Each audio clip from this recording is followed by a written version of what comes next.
Okay, so hi everybody. Hope everybody is well. So we're Wednesday. Welcome to our second part of the first series of the historical series. So we are in the first series about the first king of Portugal, the birth and expansion of the kingdom of Portugal. So I hope you enjoyed the first part last week. Thank you for your comments. If you have missed the first part, you can always find the videos in our YouTube channel, of course. We have created a special history list. You'll see there are several lists, but one of them is history, and you will find those videos there. So don't forget to subscribe to the channel if you haven't already done it. Like our Facebook page and subscribe to our newsletter that you will find on the homepage of the website, yeah. So www.lisbonnaturally.com. Okay. Well, this week is it's a very exciting part. I love the story. I will come to. So last week we saw how Afonso Henriques became the first king of Portugal in 1139 when he defeated the Moors at the Batalha de Ourique.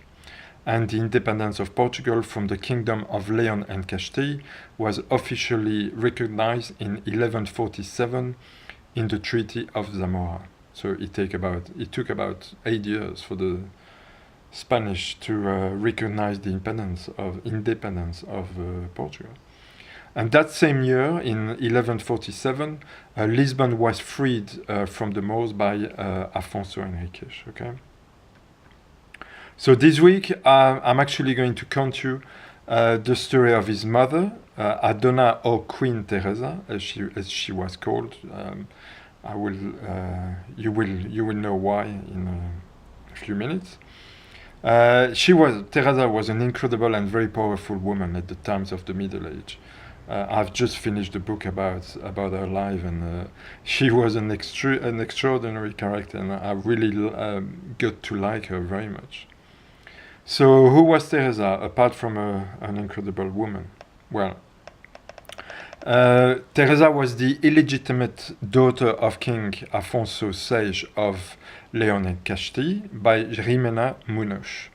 Rainha Munoz, in the book that I read about Donna Teresa, she played a vital role besides her daughter, even if she was the illegitimate wife of the emperor. She kept daily correspondence with her daughter, who, after all, even if she was the illegitimate child, she was raised at the court of the king, besides her half and legitimate sister Urraca. So really shows how Teresa was strong, and the emperor loved her daughter, even if she was illegitimate. But we'll get back to that, in a minute. Those two women, their story are completely interconnected. So in 1093, at the age of just 16 years old, and even I think she was younger, at those times, her father married her to a French nobleman, Henry of Burgundy, a brother of the Duke of Burgundy, a direct descendant of the kings of France. So already there, the connection with France. Henry was providing military assistance to his father-in-law, the emperor, against the Muslim, of course. So with the marriage, Donna Teresa and her husband Henry of Burgundy, they received the county of Portugal as their fiefdom, and of course still dependent of the very powerful kingdom of Leon and Castile. You remember the five counties. Of course, the kingdom of Leon and Castile is one county. Okay. So in the first 4 years of their marriage, they produced 3 daughters: Urraca, Sancha, and Teresa. I mean, all those names, they very often use the same name, so it's very confusing. There are so many King Afonso, and you have to follow track of all those names. So Afonso Henriques was born actually a bit later in 1109 almost at the same time that his grandfather, Afonso Sage of Leon and Castile, and by then Emperor, died. But then, that's Teresa was very ambitious. So Teresa and Henry, her husband, very quickly wanted the county autonomy from the emperor, especially when he chose for his successor Donna Urraca, his only legitimate daughter and half-sister of Teresa, with the condition of Donna Urraca marrying Afonso of Aragon. I mean, they were very connected, all those Christian counties. Also, okay, so very quickly, since Henry of Burgundy was always at war against the Moors, Teresa started to sign all the official documents. She was the real administrator of the county. And then when her husband Henry died in 1112, I mean, she was very, very young. Teresa actually was only 24 years old by then. Wait a minute. I have to do something. Okay, here we go. I mean, she was only 24 years old. She took on the responsibility of government, and she occupied herself at the beginning, because you'll see at first, mainly with the southern lands which had only recently been reconquered from the Moors by her husband. Okay. But now on her own, she fought the Moors and helped defending Coimbra from them. Coimbra was the capital of the county at that time, okay? And actually, that's where it happens. In recognizing her victory in defending Coimbra, this is when she was then called queen by the Pope. And in light of this recognition, Donna Teresa started to appear in a official document as daughter of Afonso, the emperor, and elected by God. So explicitly being called queen in an 1117 document, leading some to refer to her as the first monarch of Portugal. But of course, Afonso Henriques is the first king of Portugal. But that's where she got the name of queen by the Pope. So as already said, Teresa was very powerful and very ambitious. She definitely liked the power. She also had always considered herself as the favorite daughter of the emperor. And she actually never accepted the fact that he chose her half-sister as his successor. Don't forget that, as mentioned, as children, they were both raised together at the king court in Leon, even if she was the illegitimate daughter. But her father loved her, and she was a character. So in 1116, in an effort to expand her power, Teresa started to fight her half-sister, Queen Urraca, and they fought again in 1120, as she continued to pursue a larger share in her father's inheritance. She wanted more.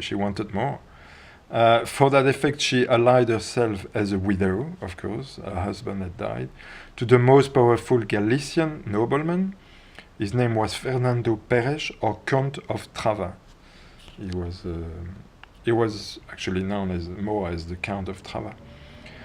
He had actually rejected his first wife to openly marry her and served her. In 1121, Donna Teresa was besieged and captured on the northern border with Galicia, fighting half-sister Urraca. A negotiated peace was coordinated with the head from the two archbishops of Santiago de Compostela in Galicia and Braga in Portugal. Okay. The terms included that Teresa could go free only if she held the county of Portugal as a vassal of the kingdom of Leon and Castile, as she had received it initially. So she was the one really pushing for the independence, okay, already at that time. So by 1128, the Archbishop of Braga, who, to be honest, was thinking very much about himself, and the main Portuguese feudal nobles were in the Middle Age, yeah, had enough of a persistent Galician alliance, which the first, so the Archbishop, feared could favor the ecclesiastical pretensions of his new rival, the Galician Archbishop of Santiago de Compostela, Diego Gelmírez, who had just started to assert his pretensions to an alleged discovery of relics of St. James in his town, as his way to gain power over the other cathedral in the Iberian Peninsula. I mean, the Catholic churches, the Catholics were very powerful, I mean, at that time, and there was definitely war and ambitions between themselves and fight for power. So finally the Portuguese lords rebelled, and the queen was deposed after a short civil war. Her son and heir, Afonso, defeated her own mother troops in 1128 at the Battle of Saint Mamed near Guimarães, which is a beautiful city in the north of the actual Portugal. And that led her, his own mother, along with the Count of Trava and their children, into exile in the Kingdom of Galicia. Okay. Well, Teresa died there in the Kingdom of Galicia very soon afterwards in 1130.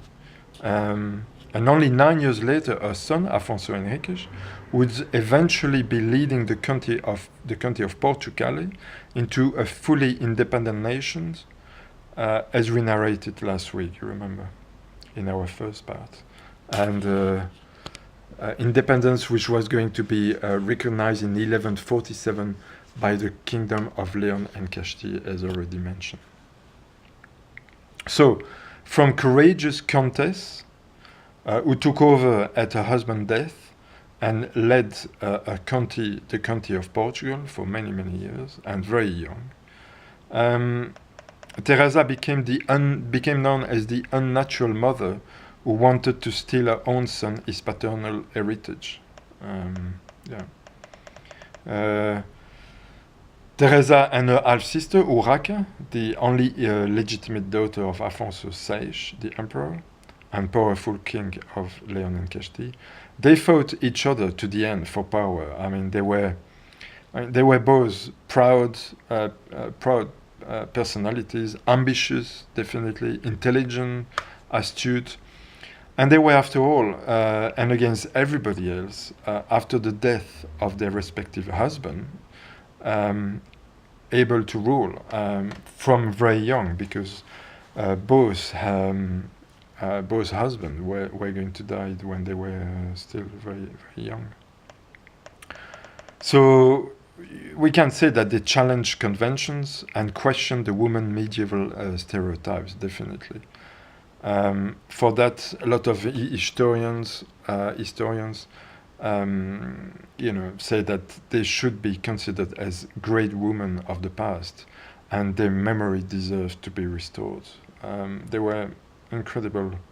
At that time, they were very tough, those people. We also have to remember that Afonso Henriques, when he wanted to take to himself the power of the country, he had his mother blood, hot blood, running in his veins. So, he took that from his mother. Okay, so that's the second part of the first series. Hope you enjoyed it. If so, please, as usual, like the video, share it. Don't forget to like our Facebook page as well. Subscribe to the YouTube channel if not already done. Subscribe to the newsletter that you will find on the homepage of the website. Please share with your friends, colleagues, and family.